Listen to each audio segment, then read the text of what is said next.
বাবু গ্যাংটক দার্জিলিং কিন্তু এখন পুরনো, পাঁচতলা মল পুরোটাই পুরুলিয়া। ভাই ঠান্ডা ঠান্ডা ঠান্ডা ঠান্ডা। আমরা জানি দার্জিলিংকে ওয়েস্ট বেঙ্গলের সব থেকে কুলেস্ট সিটি বলা হতো, হ্যাঁ বলা হতো, কিন্তু এখন বললে দার্জিলিং নিজেই লজ্জা পেয়ে যাবে।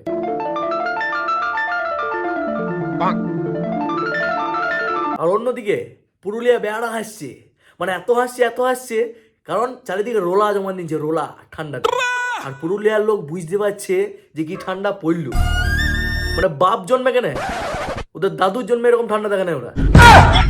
আর মাঝখান থেকে অ্যাডভান্টেজ দিলে কলকাতার মানুষ গেলা, বাবারে অ্যাক্টিং, বাবারে অ্যাক্টিং লেগে মাথা খারাপ হয়ে যাবে তোমার। মানে কি অ্যাক্টিং করছে যেন দুনিয়ার ঠান্ডা পড়ে গেছে, যত ঠান্ডা আমাদের কলকাতায়। ও ভাই মারো মুঝে মারো, ফিন অ্যাক্টিং বড়। ভাগ্যিস এরা পুরুলিয়াতে বসবাস করে না, তাহলে এদের কি হইতো।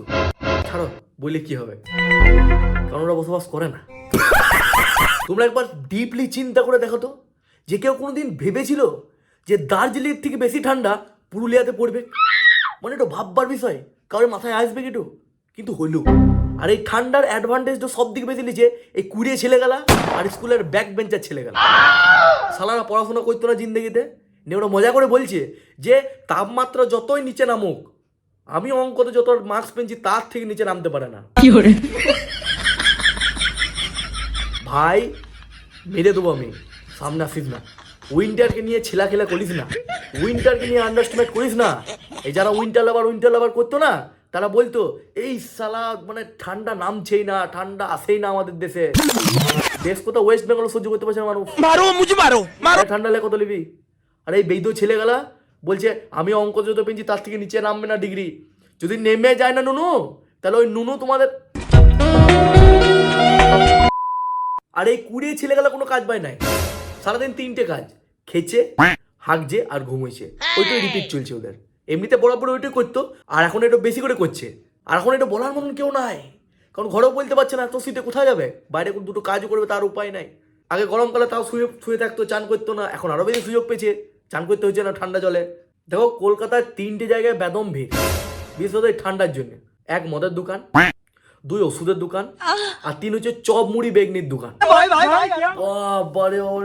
লোকে লোকে লোকারণ্য। মন্দিরও তো ভিড় নাই, মসজিদও তো ভিড় নাই, গির্জাতে তো ভিড় নাই, ওইখানে যা ভিড়। আর কলকাতায় থেকে বলছি, কলকাতার মানুষ চপ মুড়ি খেতে খুব একটা বেশি পছন্দ করে না। গ্রাম বাংলার মানুষরা আছে বলেই এই চপ মুড়ি দোকানগুলো চলে, আর ওরাই বেশি করে চপ মুড়ি খায়। কিন্তু এখন বাবা কলকাতার মানুষগুলো চপ মুড়ি খেয়েছে ভাই, কারণ জানে সন্ধ্যেবেলা এই ঠান্ডাতে চপ মুড়ি যে লাগে না, আরে মানে কি বলবো। আরে এই চপ মুড়ি দোকানের জন্য নতুন নতুন দোকান খুলেছে। আমি ডেইলি একদিকে আসা যাওয়া করছি, দেখছি নতুন নতুন বাঁ দিকে একটা দোকান খুলছে, ডান দিকে একটা দোকান খুলছে, ফাঁকা জায়গা পেলে দোকান খুলে দিচ্ছে। সোজা জিনিস ভাই, একটা টমেটোর পেটিকে উল্টো করে তারপরে একটা থালা করে পেঁয়াজ কাটছে পকড়ি করে দিছে, আলু মেখে চপ করে দিছে, বেগুন কেটে বেগনি করে দিছে, বাঁধাকপি ফুলকপি যা পেয়েছে পকড়ি করে দিছে। আর মুড়ি তো আছেই, উপরে তেল দিয়ে লঙ্কাটাকে ভেজে পরে লঙ্কা ভাজা করে দিছে, ডাল বড়া করে দিছে, কোনো ব্যাপারই নয়। আর এদের বিক্রির কায়দা দেখলে তোমার মাথাটা খারাপ হয়ে যাবে। আর দোকানদার গেলে তত ঢেমন, মানে আমি শুধু যেয়ে পরে বলছি কাকা একটা চপ আর একটা বেগনি দাও, ও তখন বলছে ভাইটি একটা চপ আর একটা বেগনি দিয়ে কি হবে, বৌমার জন্য কিছু নিন যাও। আলো কাকা দেখো আমি বিয়ে করি না প্রথমত, আর দ্বিতীয়ত নেহাত ব্যাচেলার বলে, তাহলে তোমার এই চপ বেগনির জন্য আমি তখন দাঁড়াই থাকবো না।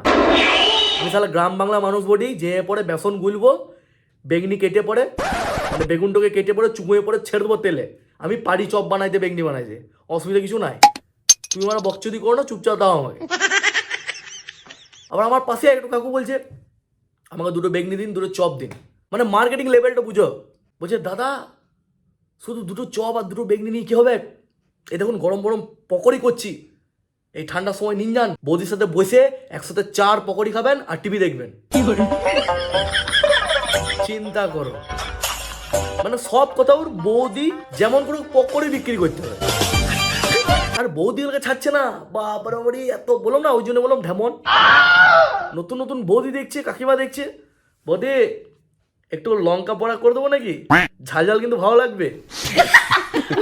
তোমাকে বলেছে লঙ্কা পড়া করতে, তোমাকে বলেছে যে ওর বউ টিভি দেখবে আর চা খাবে আর পকোড়ি খাবে, তুমি মারা চুপচাপ দাও। তোমার যেটা বলছে। আমার তো একবারের জন্য মনে হচ্ছিল যে এই শালা বিবেক বিন্দার কাছে ওই 10 দিনের MBA কোর্স করে এসছে। এরকম করে বলে।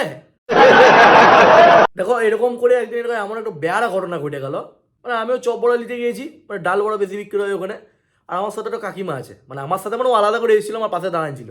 এবার জানো তুমি কলকাতায় অনেক ভাষাভাষী মানুষ আছে, হিন্দিও বলে বাংলাও বলে। আমি তো বললাম এমন দোকানদার, ও বলছে বৌদি গরম গরম মুখে নিন একটু ডাল বড়া, একটু খেয়ে দেখুন ভালো লাগবে।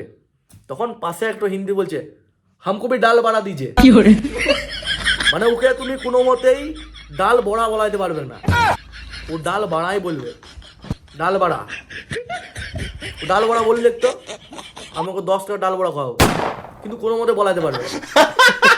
কাকিমা যে মুখে গরম লিতে গেছিল তখনই বলছে 10 রুপে কা ডাল বড়া দিজে তো। কাকিমা মুখ দিয়ে ফেলে ফেললো ওইটু, হাসছে। কেন হাসছে কি জানি, কিন্তু হাসছে। আমার বেড়া লাগছে যে ডাল বড়াকে ডাল বাড়া কেন বলছে।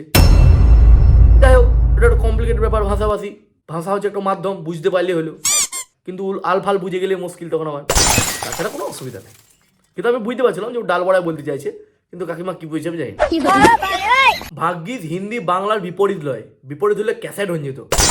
বাই চান্স বিপরীত হয়ে যেত তাহলে ও কি বলতো দোকানদারের কাছে গিয়ে পড়ে, 10 রুপে কা বাড়া ডাল দিছে তো।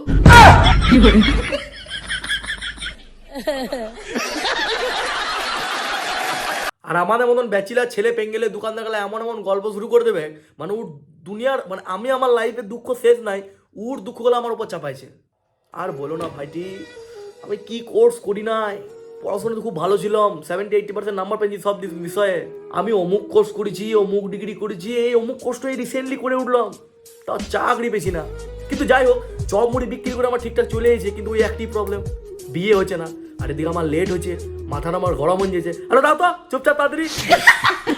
ওয়েস্ট বেঙ্গলে জন্মগ্রহণ করেছে, আবার চাকরি করবে, চপা যাবে না।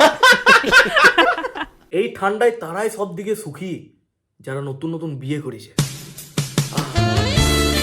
আর এই ঠান্ডায় সব দিকে তারাই দুঃখী যারা আমার মতো ব্যাচিলার। আর একটা প্রজাতি আছে যাদের নিজের বাড়ি নেই, মাথার উপর ছাদ নেই। বুঝতে পারছো, আশেপাশের মধ্যে অবলা প্রাণীদের কথা বলছি। আমি এর আগেও অনেক ভিডিওতে বলেছি, এই ভিডিওতেও বলছি, দয়া করে সম্ভব হলে নিজের বাড়িতে ওদেরকে একটু আশ্রয় দিও, এটা আমার হাম্বলি রিকোয়েস্ট। প্রকৃতিরই একটু অনন্য খেলা। গরমকালে এমন গরম দিবে যে লোকগুলা ঘরে এসি লাগাবে, আর শীতকালে এমন শীত দিচ্ছে যে ওই লোকগুলা নিজের বউকে বলছে ওগো বাইরে এসি চলছে, ঘরের দরজা জানালাগুলা বন্ধ করে দাও। এই গোটা পৃথিবীটা প্রকৃতিরই আমাদেরকে থাকতে দিচ্ছে বিনা ভাড়াতে, কিন্তু একটা শর্ত রেখেছে যে দেখো তোমাদেরকে আমি থাকতে দিছি, কিন্তু আমার কোনো জিনিস নিয়ে ছেঁড়াছিড়ি করো না, যা আছে তাই থাকুক, তোমরা আরাম করে থাকো, কিন্তু আমার জিনিসকে নিয়ে উল্টো পাল্টা করো না। আর মানুষ সেটাই করে, আর সেই জন্যে হয়তো আজ মানুষের এই অবস্থা, বা মানুষকে এত ঠান্ডা বা এত গরম ঝেলতে হচ্ছে। কারণ আমরা প্রত্যেকেই জানি যে ঘরে এসি লাগাইলে হয়তো আমরা প্রাথমিকভাবে নিজের ঘরের গরমটাকে দূরে রাখতে পারবো, কিন্তু এইটো আরও 10টা বাড়ির বা পরিবেশের ক্ষতি করছে। তাই প্রকৃতি যেটি বলবে সেটি করতে হবে, আর যদি না শোনো তাহলে ও যেটি করবে সেটি মুখ আর পুঁত বুঝে পড়ে দেখে যেতে হবে, কিচ্ছু করার নাই, ওর সাথে লড়ে পারবে না। কাল আবার বৃষ্টি হচ্ছিল, শীতকালে বৃষ্টি, চিন্তা করো। হ্যাঁ, শীত যখন আসবো করছিল না, তখন আমি 2খানা ডেনিম জ্যাকেট কিনেছিলাম, স্টাইলিশ, মানে এই একটা হাফ টি শার্টের উপরে ডেনিমটা জ্যাকেটটা পরে নেবো আর ফ্লেক্স করবো সবারই সামনে। মা কালী বলছে এখন যা ঠান্ডা পড়েছে না, 4টা ডেনিম জ্যাকেট পরলেও এই ঠান্ডা ঘুচবেন না, এতটুকু কম হবে না, এমন ঠান্ডা দিচ্ছে। ডেনিম জ্যাকেটগুলো ভরে রেখে দিচ্ছি, মোটা মোটা সোয়েটার পরছি, কি করবো পাই না। একদিকে বৃষ্টি আবার শীত, সব দিকে জঘন্য কম্বিনেশন, ঠিক যেমন আইফোন আর ছাপড়ি। মানে আইফোন একটা লেভেল ছিল, এখন প্রতিটি ছাপড়ি, বেশিরভাগ ছাপড়ি আইফোন কিনে পরে ওই আইফোনের লেভেলটাকে মাটিটাকে খুঁজছে না, আইফোনটা ভরে কবর মেরে দিচ্ছে, আর কোনো ইজ্জত নাই। আইফোন চালাতে গেলেও মনে মনে চালা, এখন তো ছাপড়িটা ইউজ করছে, আমরা কেন ইউজ করছি? বৃষ্টির সাথে ঠান্ডার যে কম্বিনেশনটা পড়েছে, তাতে মনে হচ্ছে একটা উলের রেনকোট কিনতে হবে। লাইক করবেন, কমেন্ট করবেন, সাপ্লাই করবেন।